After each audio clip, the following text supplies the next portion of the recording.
Gujarat Titans captain Shubman గిల్కు ఆగ్రహం కట్టలు తెంచుకుంటోంది. ఎంతలా అంటే ఎంపైర్లతో వాదిస్తేనే మామూలుగా తప్పు అంటారు. అలాంటిది వాళ్ళ మీదకు కొట్టేంత స్థాయిలో వెళ్ళడం ఇంకా పెద్ద తప్పు అని కూడా ఆలోచించడం లేదు శుభ్మాన్ గిల్. నోరేసుకుని అరిచేస్తున్నాడు, మీద పడి కలబడిపోతున్నాడు అంతే. ఈ సీజన్ అంతా అలాగే ప్రవర్తిస్తున్న గిల్ నిన్న సన్ రైజర్స్తో మ్యాచ్లో 2 సందర్భాల్లో ఎంపైర్లతో తీవ్ర వాగ్వాదానికి దిగాడు. మొదటిది గుజరాత్ బ్యాటింగ్ చేస్తున్నప్పుడు తనను ఎంపైర్ రన్అట్గా ప్రకటించడం గిల్కి అస్సలు నచ్చలేదు.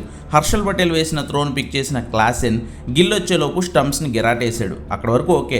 థర్డ్ ఎంపైర్ గిల్ ఇంకా క్రీజ్లోకి బ్యాట్ రాలేదని అవుట్గా ప్రకటించాడు. అయితే అక్కడే ఇంకో విషయం అనుమానాస్పదంగా కనిపిస్తున్న దాన్ని చెక్ చేయకపోవడంపై గిల్ కోపమంతా.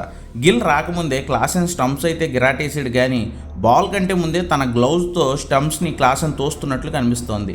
ఎంపైర్ దాన్ని అస్సలు పట్టించుకోకుండా తను కేవలం క్రీజ్లోకి బ్యాట్ రాలేదని చూసి రన్అట్ ఇవ్వడంపై గిల్కి మండిపోయింది.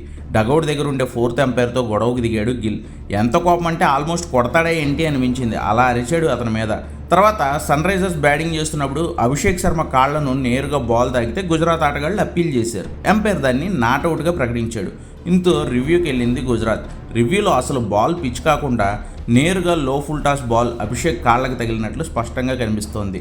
వికెట్లు కూడా హిట్ అయినట్టు కనిపించింది. బట్ ఎంపైర్ ఏంటంటే పిచ్చింగ్ అవుట్ సైడ్ లాగా ఉందని చెప్పి ఎంపైర్ స్కాల్గా ఇచ్చాడు. సో గ్రౌండ్లో ఉన్న ఎంపైర్ అప్పటికే నాట్అవుట్ ఇచ్చాడు కాబట్టి అభిషేక్ నాట్అవుట్ అయ్యాడు. దీనిపై గిల్ కోపడ్డాడు. చాలాసేపు ఆటను ఆపేసి మరీ ఎంపైర్లతో వాగ్వాదానికి దిగాడు. అసలు ఫుల్ టాస్ బాల్కి పిచ్చింగ్ గోల ఏంటి అనేది గిల్ వాదన. దీంతో చాలాసేపు మ్యాచ్ నిలిచిపోయింది. ఆఖరకు అభిషేక్ శర్మ వచ్చి గిల్కి సర్ది చెప్పే ప్రయత్నం చేశాడు. ఆ టైంలో అభిషేక్ శర్మ మీద కూడా అరిచిన గిల్ తర్వాత తనకు సారీ చెప్పి బ్లెస్ చేశాడు. గ్రౌండ్ బయట నెహ్రా, గ్రౌండ్లో గిల్ ఇంత అగ్రెసివ్గా ఉంటూ ఎంపైర్లను కూడా వదిలిపెట్టకుండా వాళ్ళతో కూడా గొడవలు దిగుతుండడంతో ఈసారి గుజరాత్కి పొరపాటును కూడా ఫెయిర్ ప్లే అవార్డు రాదు అంటున్నారు ఫ్యాన్స్.